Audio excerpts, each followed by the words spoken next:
Alléluia. Amen. Alléluia. Je voudrais que tu inclines ta tête, que tu prépares ces moments. Alléluia. Prépare ton cœur à recevoir. Vous savez, quand une personne passe à table, la personne prépare la table, met tout ce dont il a besoin pour bien manger. Et nous aussi, pour écouter le Seigneur, pour écouter sa parole, nous devons nous préparer notre cœur. La parole de Dieu n'est pas un discours. La parole de Dieu n'est pas une quelconque propagande. La parole de Dieu, elle est vérité. La Bible dit qu'elle est démonstration. Amen. Ça veut dire que c'est une parole qui est vivante. Et si tu crois, tu prépares ton cœur, tu vas recevoir et cette parole va produire quelque chose en toi. Amen. Prie pour ton cœur. Peut-être que tu as un besoin ce matin. Et parle au Seigneur. Il est dans ton cœur. Il n'est pas loin de toi. Dis-lui, Seigneur, voilà ce que je désire. Voilà ce que j'attends de toi. Prie ton Dieu. Alléluia. Et Dieu va te parler ce matin à travers sa parole. Prie, prépare ton cœur, bien-aimé. Et que rien ne vienne perturber ce que tu vas recevoir ce matin. Alléluia. Oh oui, Seigneur, merci. Merci, mon Dieu, mon roi. Écoute la prière de tes enfants, Seigneur. Écoute la requête de tes enfants, Seigneur, ce matin. Ô Père Dieu Tout-Puissant, sois attentif, Seigneur. Alléluia. Ô Dieu de gloire, Dieu de bonté. Oh, alléluia. Parle à ton Dieu bien-aimé. Prépare ton cœur. S'il y a quelque chose dans ton cœur qui ne glorifie pas Dieu et que tu n'as pas confessé, demande pardon afin que tu sois en paix devant Dieu, afin que cette parole trouve la place dans ton cœur. Alléluia. Oh oui, Seigneur, tu es grand. Oh, alléluia. Oh, alléluia. Oh oui, Seigneur, merci. Merci, Seigneur. Merci pour les cœurs que tu as préparés, Seigneur, pour recevoir de toi, Seigneur, ce matin. Je te prie, Seigneur, qu'à travers cette parole, Seigneur, que chacun, Seigneur, reçoive, Seigneur Dieu de gloire, cette demande, ce que la personne a demandé, Seigneur, ce matin dans son cœur, Seigneur. Car toi, tu lis les cœurs, tu connais les pensées, Seigneur. Et que cette parole, Seigneur Dieu de gloire, transforme nos vies ce matin, Seigneur. Merci pour l'instrument que je suis, Seigneur Dieu de gloire. Je veux, Seigneur, diminuer ce matin. Je veux m'effacer ce matin, afin que, Seigneur, tu prennes la première place, afin que tu diriges ma vie, afin que tu me façonnes, Seigneur, comme l'argile entre les mains du potier, Seigneur Dieu de gloire. Oui, Seigneur Dieu de gloire, façonne-moi, dirige-moi, oriente-moi, Seigneur. Utilise-moi comme cet instrument, Seigneur, puissant entre tes mains, Seigneur. Car je crois en la puissance de ta parole, Seigneur. Sois béni, sois glorifié. Au nom de Jésus-Christ. Amen. Amen. Gloire au Seigneur. Le thème de ce matin, c'est beaucoup d'appelés, peu d'élus. Amen. Beaucoup d'appelés, mais peu d'élus. Donc Dieu a appelé chacun de nous. Dieu dit dans sa parole que depuis que tu étais dans le sein de ta maman, je te connaissais. Dieu a des projets pour chacun de nous. Si nous sommes là, ce n'est pas par hasard, bien-aimés. Amen. Et si tu es là, c'est que Dieu t'a appelé. Dieu avait déjà prévu ce moment. Dieu connaissait déjà cette date. Dieu connaissait déjà ce jour. Dieu a appelé tout le monde. Amen. Mais le plus important, ce n'est pas cet appel, mais c'est l'élection. Amen. Beaucoup d'appelés, peu d'élus. Nous allons lire la parole de Dieu dans Matthieu 25. J'espère que tout le monde a sa Bible.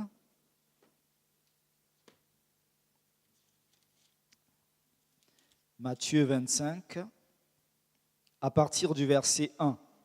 Nous allons voir ce que Jésus, à un moment donné, parlait en parabole. Amen. Et quand il parlait en parabole, il y a certaines personnes qui ne comprenaient pas.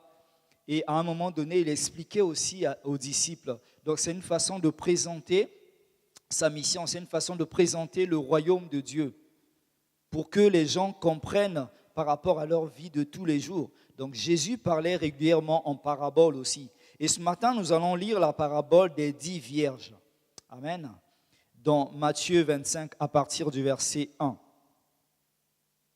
Je lis la parole de Dieu. Alors le royaume des cieux sera semblable à 10 vierges qui, ayant pris leurs lampes, allèrent à la rencontre de l'époux. 5 d'entre elles étaient folles et 5 sages. Les folles, en prenant leurs lampes, ne prirent point d'huile avec elles, mais les sages prirent avec leurs lampes de l'huile dans des vases. Comme l'époux tardait, toutes s'assoupirent et s'endormirent. Au milieu de la nuit, on cria, « Voici l'époux, allez à sa rencontre. » Alors toutes ces vierges se réveillèrent et préparèrent leurs lampes. Les folles dirent aux sages, « Donnez-nous de votre huile, car nos lampes s'éteignent. » Les sages répondirent, « Non, il n'y en aura pas assez pour nous et pour vous. Allez plutôt chez ceux qui en vendent et achetez-en pour vous. » Pendant qu'elles allaient en acheter, l'époux arriva.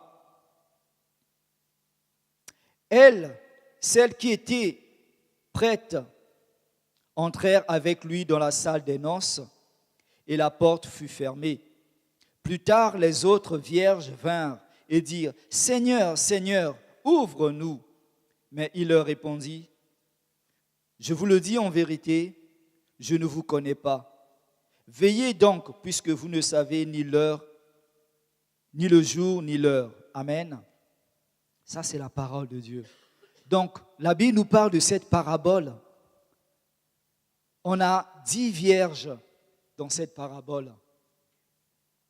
Des vierges qui représentent, pourquoi la Bible prend l'exemple des femmes, des 10 vierges. La Bible dit que Jésus-Christ est l'époux et nous sommes l'épouse.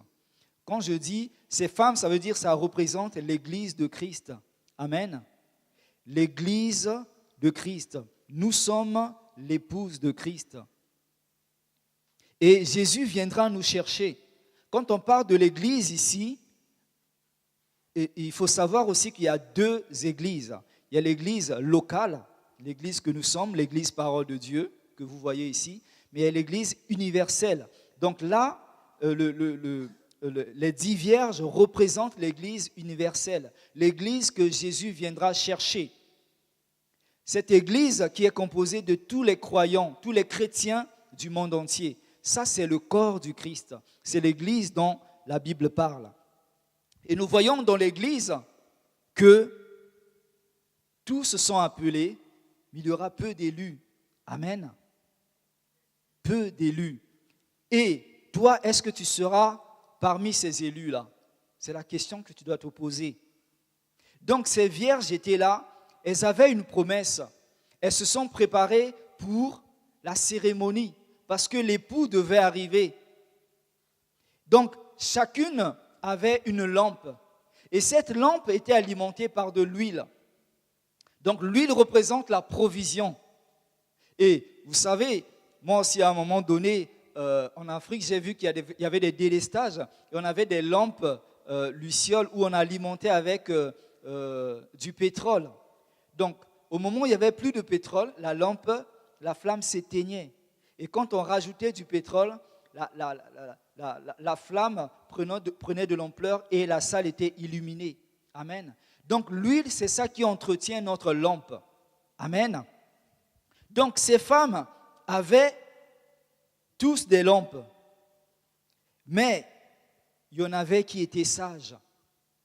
Malgré qu'elles avaient des lampes, elles ont prévu. Parce qu'elles ne savaient pas à quelle heure l'époux devait arriver. Qu'est-ce qu'elles ont fait? Elles ont fait des provisions. Elles ont pris des vases à côté, elles ont rempli d'huile. Au cas où l'huile diminue, elles vont rajouter l'huile pour alimenter la lampe. Mais d'autres n'ont pas prévu cela. Elles se sont dit, bon, peut-être que l'époux va arriver dans 5-10 minutes, on aura le temps. Amen. Et ça, c'est le Seigneur. La Bible dit que le Seigneur ne sait pas quand est-ce qu'il va arriver. Il le sait, mais nous ne le savons pas. Amen. Donc, la Bible ne nous donne pas une date. La Bible nous donne des événements, des signes qui vont annoncer le retour du Seigneur. Mais nous n'avons pas une année. Et aujourd'hui, il y a des gens qui s'amusent à donner. Bon, il y a des gens qui ont annoncé quand l'année 2000 arrivait, tout le monde était en panique. Ils disaient la fin du monde, la fin du monde. Mais on n'a pas eu la fin du monde. Il y a des gens qui ont encore annoncé. Et ça ne s'est pas produit. Amen. Personne ne le connaît, bien-aimé. Donc, Jésus, la Bible dit que le Seigneur viendra comme un voleur. Et est-ce qu'un voleur, quand il vient voler chez toi, il te prévient que je vais voler chez toi?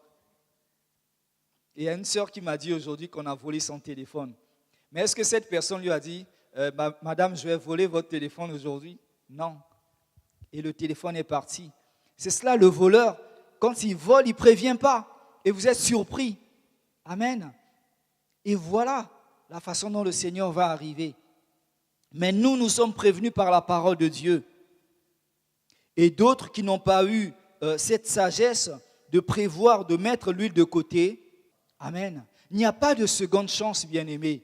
Nous devons être vigilants. Nous ne savons ni l'heure ni le jour, bien-aimés. Amen. La Bible dit dans Matthieu 5, 14, nous allons lire la parole de Dieu dans Matthieu 5, 14.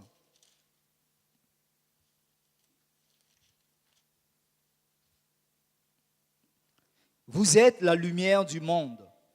Une ville située sur une montagne ne peut être cachée. Vous êtes la lumière du monde. La Bible dit que Jésus-Christ est la lumière, mais puisque Jésus-Christ habite en nous et nous sommes des lampes, nous sommes la lumière du monde. Donc, quand Dieu a mis cette lumière en nous, ce n'est pas pour que nous puissions rester cachés. Tu es la lumière. Et quand tu allumes cette lumière-là, on expose la lumière, on met la lumière en hauteur pour que la lumière puisse éclairer. Voilà, nous avons des lumières ici, nous les avons mis en hauteur. Pourquoi? Pour pouvoir éclairer la salle, pour pouvoir éclairer chacun de nous. Ça, c'est chacun de nous. Nous qui avons Jésus-Christ en nous, nous sommes des lumières. Donc, vu que nous sommes des lumières, Dieu nous expose. Amen.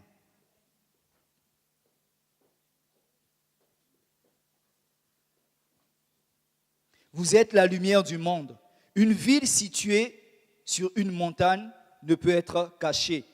Et on n'allume pas une lampe pour la mettre sous le boisseau, mais on la met sur le chandelier et elle éclaire tous ceux qui sont dans la maison. Toi qui es lumière du monde, tu dois éclairer autour de toi. Tu dois apporter la paix autour de toi. Tu dois apporter la joie autour de toi. Mais pour que tu sois lumière, il faut que tu aies de l'huile en toi. Amen. Il faut alimenter cette lumière, cette flamme en toi. Tu as besoin de l'huile, bien-aimé. Parce que si tu n'éclaires plus autour de toi, tu ne joues plus ton rôle de lumière. Amen. L'huile, bien-aimée. Et la parole dit aussi dans Psaume 119, chapitre 119, verset 105, Psaume 119, 105, « Ta parole est une lampe à mes pieds. » La parole de Dieu est une lampe à nos pieds. Amen. Que représente cette huile? Amen. L'huile peut représenter la vie de prière. Amen. Nous, en tant qu'enfants de Dieu, quand nous prions, nous avons cette flamme qui se rallume en nous, qui se maintient en nous. Quand nous prions régulièrement, quand nous avons cette intimité avec le Seigneur, quand nous parlons au Seigneur régulièrement, nous alimentons notre lumière avec cette huile. L'huile représente la prière, la relation entre un chrétien et Dieu. Nous ne sommes plus dans l'ancienne alliance où les gens voyaient un Dieu, parlaient d'un Dieu qui était éloigné des hommes. La Bible dit que Jésus-Christ nous a réconciliés avec Dieu. Maintenant, Dieu est plus proche de nous. Parce qu'avant, c'est le péché qui créait la séparation, qui faisait que Dieu s'éloigne de nous. Mais maintenant, à cause du sacrifice de Jésus, il est mort à la croix, il est ressuscité et nous sommes plus proches de Dieu. Il avait dit que si nous recevons Jésus en nous, Dieu habite en nous. Et quand tu parles à Dieu, il est dans ton cœur, il t'écoute. Sans ouvrir ta bouche, il lit tes pensées. Amen. Donc, l'huile, tu dois entretenir ta vie de prière, bien-aimé. Quand tu maintiens ta vie de prière, à ce moment-là, tu maintiens ta flamme allumée. C'est ta foi aussi. L'huile peut représenter ta foi. Parce que si tu n'as plus la foi, tu n'es plus agréable à Dieu. La Bible dit que sans la foi, il est impossible d'être agréable à Dieu.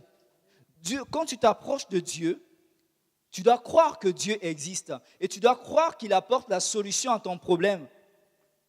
Tu dois croire qu'il apporte des réponses à tes interrogations, à tes questions. Si tu ne crois pas, tu ne plais pas à Dieu, tu n'es pas agréable à Dieu.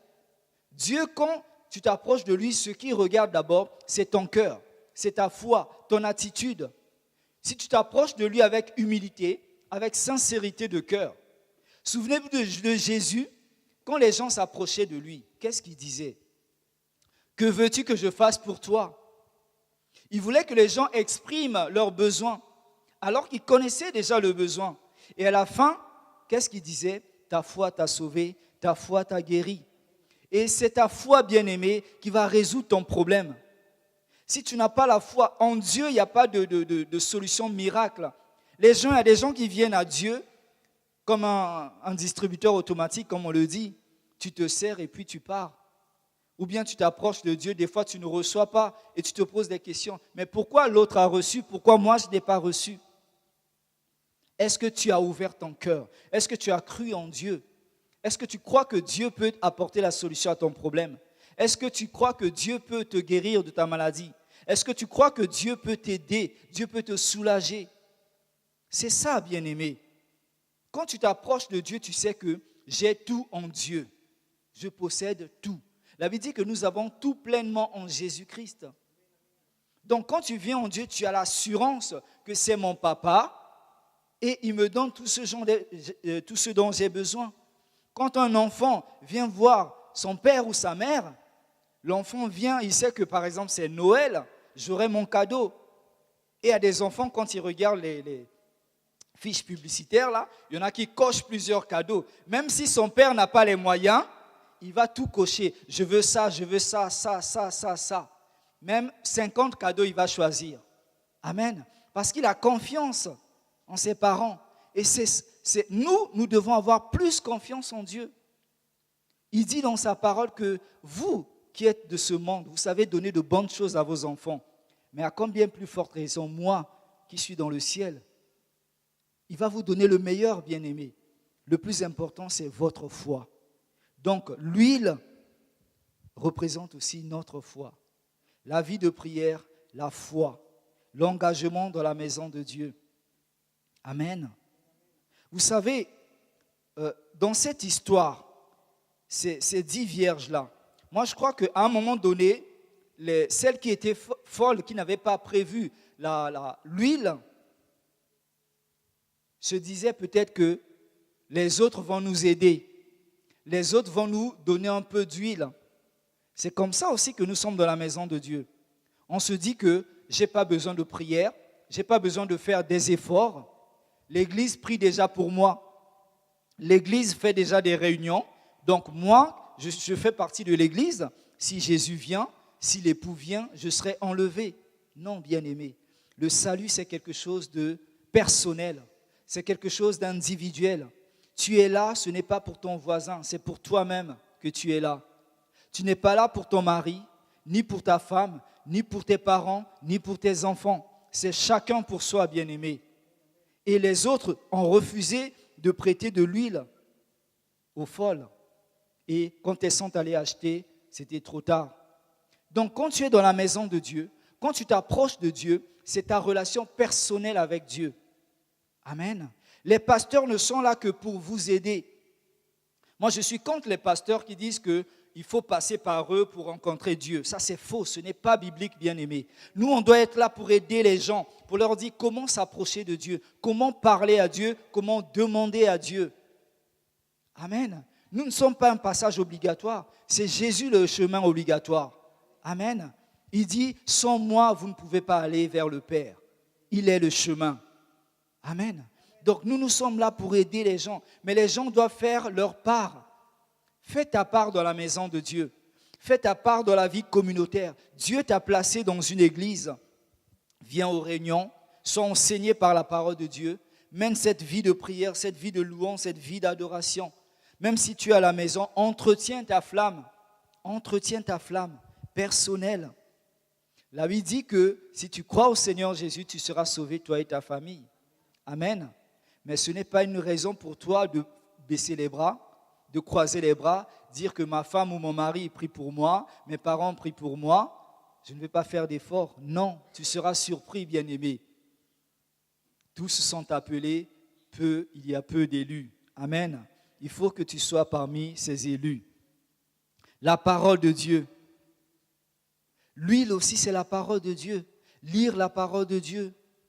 Aujourd'hui, même si tu ne comprends pas la parole de Dieu, il faut demander l'aide. La dernière fois, je disais la Bible. La Bible, c'est le seul livre où quand on lit, l'auteur est avec nous. Et il peut nous expliquer la parole de Dieu quand on ne comprend pas. Tu dis, Seigneur, je voudrais bien comprendre ce passage, mais je n'y arrive pas. Et là, le Saint-Esprit t'éclaire. Et là, c'est comme si un voile est tombé de tes yeux, les écailles sont tombées de tes yeux, tu comprends la parole de suite. Et même nous, en tant que pasteurs, des fois, il y a des versets qu'on lit pendant des années, mais ce jour-là, Dieu nous ouvre les yeux, on le comprend d'une autre façon. C'est merveilleux, bien-aimé. Quand tu demandes l'aide du Seigneur, ne lis pas la Bible comme un livre ordinaire, comme un roman. Non, demande l'aide de Dieu et Dieu va t'accompagner, Dieu va t'éclairer. Elle est vivante. Ce livre résout tous les problèmes. Ça parle des finances, ça parle du mariage, ça parle comment gérer son couple, tous les problèmes, bien-aimés, de la Genèse jusqu'à l'Apocalypse. C'est un livre complet. Amen. Et si tu as foi en Dieu, Dieu va te bénir à travers sa parole. La Bible dit que ce livre de la loi, que la Bible, ne s'éloigne point de ta bouche. Tu confesses la parole de Dieu, tu crois dans ton cœur. Si cette parole ne s'éloigne pas de ta bouche, médite-la jour et nuit. Jour et nuit, tu médites la parole de Dieu, tu réfléchis à la parole de Dieu. Seigneur, tu dis ceci dans ta parole. Tu lui rappelles sa parole. Et la Bible dit que tu vas réussir dans tout ce que tu vas entreprendre. Peu importe ce que tu feras, tu vas réussir parce que Dieu sera avec toi. Mais la condition, c'est méditer la parole de Dieu. Amen. 2 Pierre chapitre 3, verset 9. Je lis la parole de Dieu. Le Seigneur ne tarde pas dans l'accomplissement de la promesse, comme quelques-uns le croient, mais il use de patience envers vous, ne voulant pas qu'aucun périsse, mais voulant que tous arrivent à la repentance. Le jour du Seigneur viendra comme un voleur. En ce jour, les cieux passeront avec fracas, les éléments embrasés se dissoudront et la terre et les œuvres qu'elle renferme sera consumée. Amen. Le Seigneur ne tarde pas dans l'accomplissement de la promesse. La Bible dit, la promesse c'est quoi? Jésus reviendra pour chercher son église. La promesse c'était quoi pour les 10 vierges? L'époux reviendra pour les chercher. Il fallait maintenir les lampes allumées. C'était la condition pour rentrer, pour aller avec l'époux. Et aujourd'hui, beaucoup de gens disent, mais votre Jésus là, ça fait des années que les gens parlent de la fin du monde. Depuis des années, on parle de ça, mais il ne revient jamais. Est-ce que c'est un mythe? Est-ce que c'est un mensonge? Amen. Non, bien-aimé. La Bible dit qu'il ne tarde pas. Il use de patience. C'est la patience de Dieu. Dans le caractère de Dieu, il y a la patience. Et nous devons avoir cela en tant qu'enfants de Dieu. Et beaucoup d'enfants de Dieu n'ont pas la patience. Quand Dieu leur fait une promesse, ils veulent avoir de suite. De suite, j'ai ma bénédiction. Et quand tu demandes à Dieu, non, on ne veut pas être patient. La patience, c'est la qualité de Dieu. Dieu, il a créé l'enfer, non pas pour les hommes, c'est pour le diable.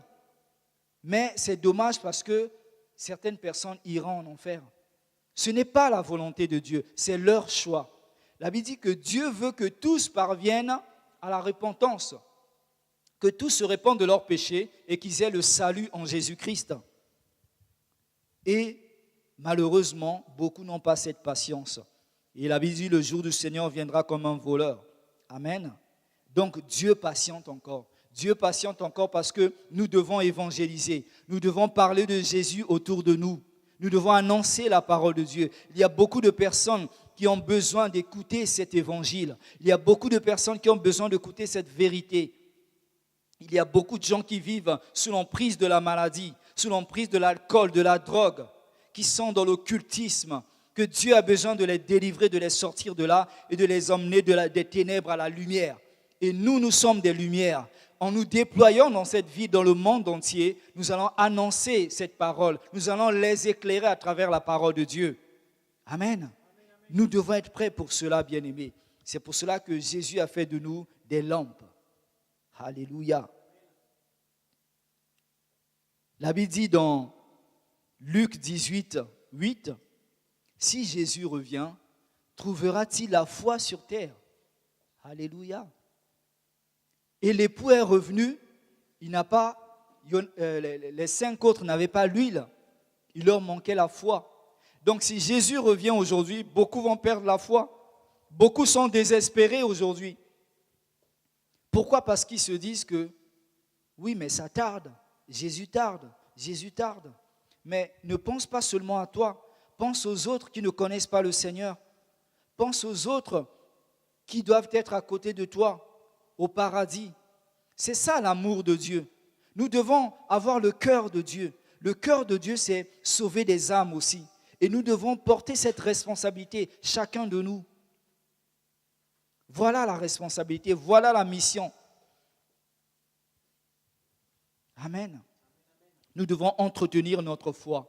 Il faut que quand Jésus vient, qu'il trouve la foi. Jésus ne va pas regarder la façon dont tu t'es habillé, la façon dont tu travailles dans la maison de Dieu. Il va regarder si tu as gardé la foi, si tu es resté fidèle. Comme l'apôtre Paul disait, j'ai combattu le bon combat.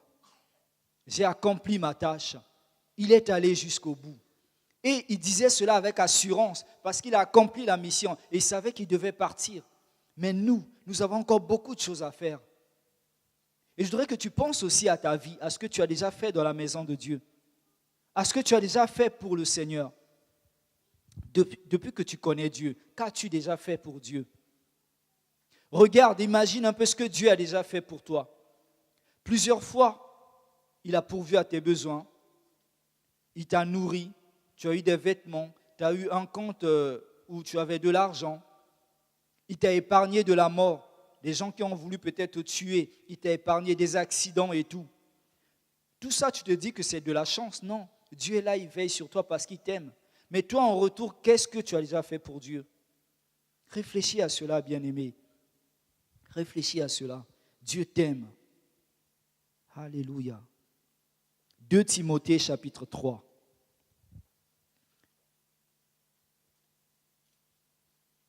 « 2 Timothée chapitre 3.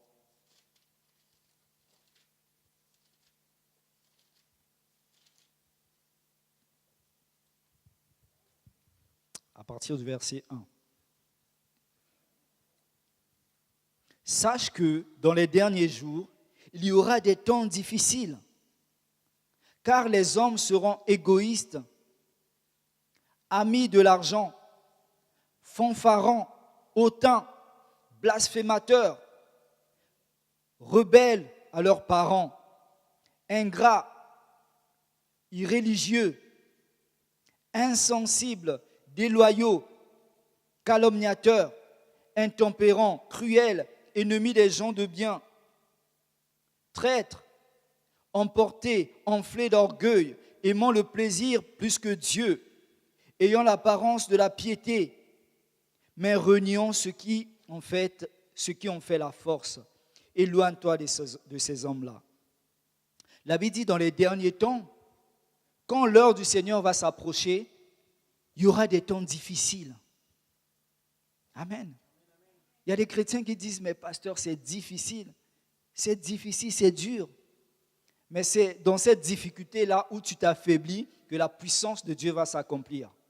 Parce que tant que tu n'es pas encore dans le fond, tu n'as pas encore touché le fond, tu crois encore que par tes capacités, par ta propre force, tu peux faire quelque chose. Mais quand tu te sens incapable, c'est là où Dieu dit que là, je peux intervenir. Amen. Des fois, il faut demander l'aide de Dieu. Donc, dans les derniers temps, ça sera difficile, bien-aimés. Ça sera difficile parce que Dieu l'a dit. Et voilà le comportement des gens. Est-ce que nous ne le voyons pas aujourd'hui? Les gens seront égoïstes. Aujourd'hui, les gens ne pensent qu'à eux.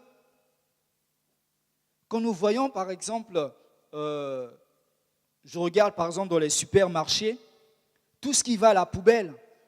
Aujourd'hui, il y a des gens qui meurent de faim dehors. Mais regardez ce que les grandes surfaces jettent à la poubelle. Ils mettent encore des produits pour ne pas que les gens viennent ramasser. Amen. Et où est, après, quand les gens meurent de faim, les gens disent que Dieu n'intervient pas. Mais Dieu, dans sa parole, il dit, aime ton prochain, donne à celui qui n'a pas. Mais les gens ne veulent pas donner. Et après, ils accusent Dieu. Mais ils n'ont qu'à obéir à la parole de Dieu. Les gens ne pensent qu'à eux aujourd'hui. Les usines qui produisent nuit et jour, après, ils rejettent des produits toxiques dans la nature. Et la nature n'arrive plus à produire ce qu'elle doit produire. Parce que Dieu a créé, quand Dieu a créé les choses, tout était parfait. Mais aujourd'hui, ce sont les hommes qui détruisent la nature.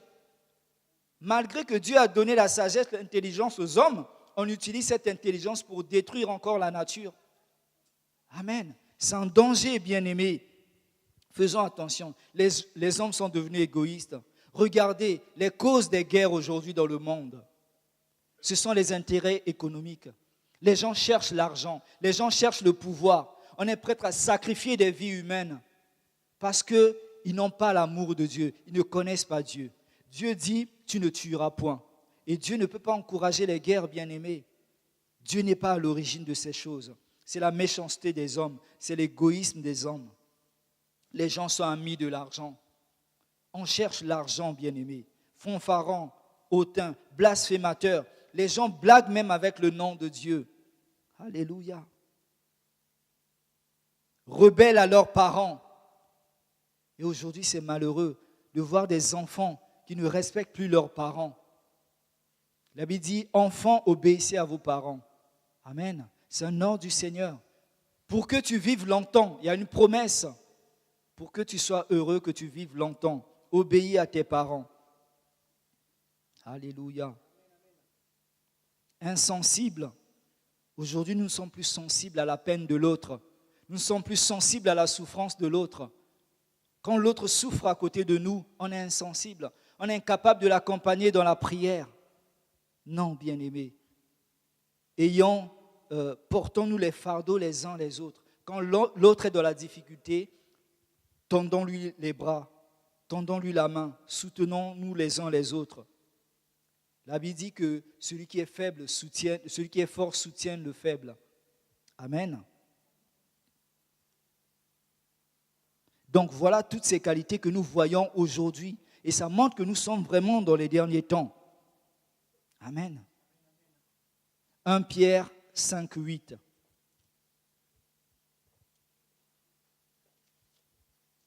1 Pierre 5, 8.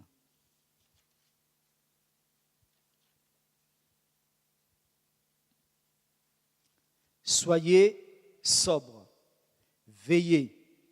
Votre adversaire, le diable, rôde comme un lion rugissant, cherchant qui il dévorera. Amen. Le diable rôde. Il rôde, il cherche. Il cherche les personnes faibles. Il cherche les personnes qui ne prient pas. Il cherche les personnes qui sont éloignées de Dieu, qui ne fréquentent plus l'église régulièrement. Le diable rôde. Il cherche les personnes qui ne prient plus, qui sont éloignées de l'église. Vous savez, quand vous regardez des documentaires d'animaux, là, regardez un peu l'attitude du lion, ce qu'il fait. Il y a un troupeau, il court autour, il crée l'agitation, mais lui, il va attaquer la proie qui s'éloigne du groupe. Amen. Mais quand tu t'éloignes de la maison de Dieu, tu t'éloignes de la vie chrétienne, à ce moment-là, tu deviens une proie facile. Et là, il peut t'attaquer. Amen. La nature doit nous enseigner, bien-aimés. Et voilà comment le diable agit. Donc, reste fidèle, sois vigilant, veille. Veillez dans la prière, veillez dans l'intercession, dans la louange, dans notre vie de sanctification. Amen.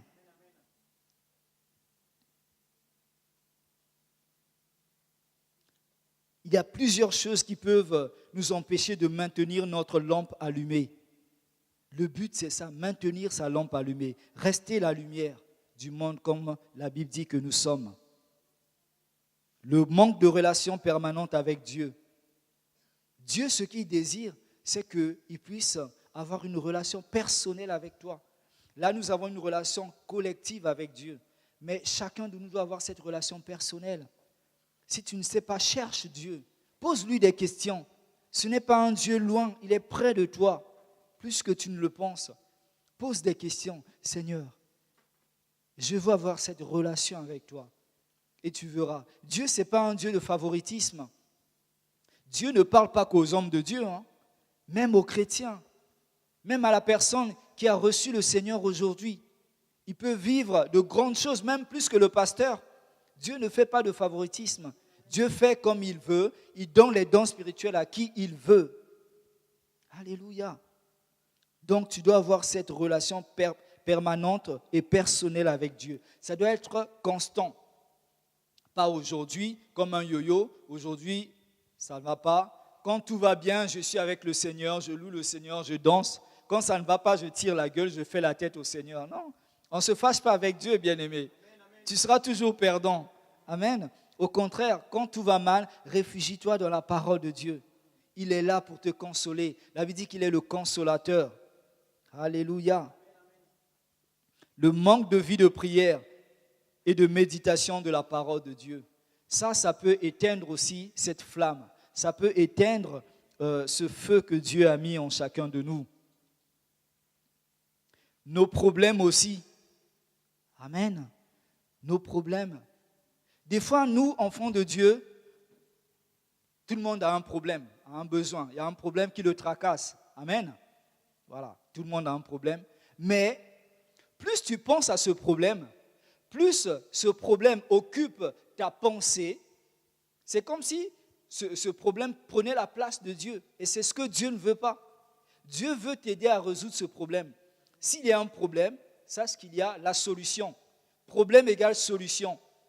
Mais si tu penses qu'à ton problème, dans le tram, dans ta voiture, au boulot, quand tu dors, tu penses à ton problème, mais là, tu fais que ton problème soit plus grand que Dieu.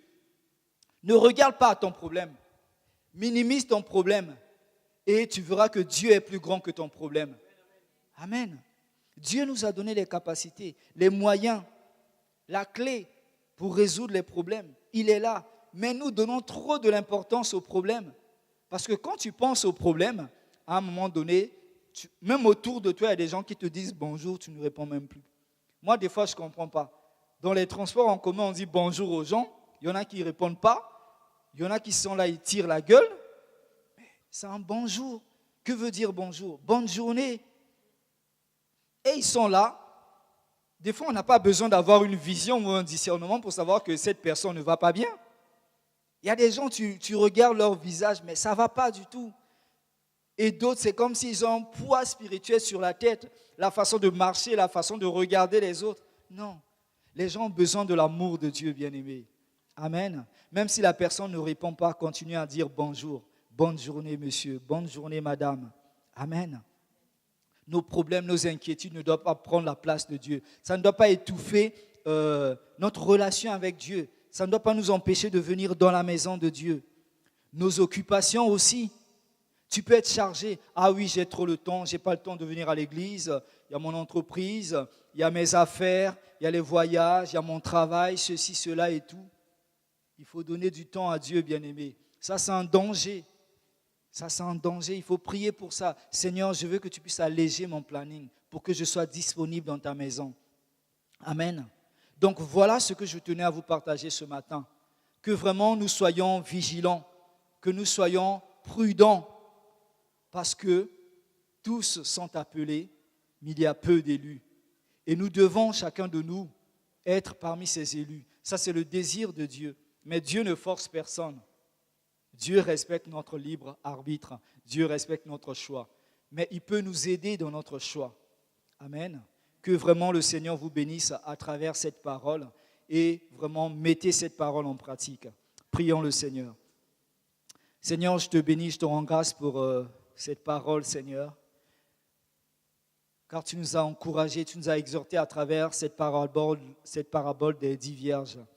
Je te prie, Seigneur, pour chaque cœur, pour chaque personne qui a reçu cette parole, que, Seigneur Dieu de gloire, cette parole produise en nous quelque chose, Seigneur Dieu de gloire. Que cette parole produise des fruits en nous, Seigneur Dieu de gloire. Que nous puissions garder cela et que l'ennemi ne vole pas cette parole, Seigneur. Merci pour ton amour, merci pour ta grâce, ta faveur, Seigneur, dans nos vies. Que ton nom soit glorifié au nom de Jésus-Christ. Amen. Que Dieu vous bénisse.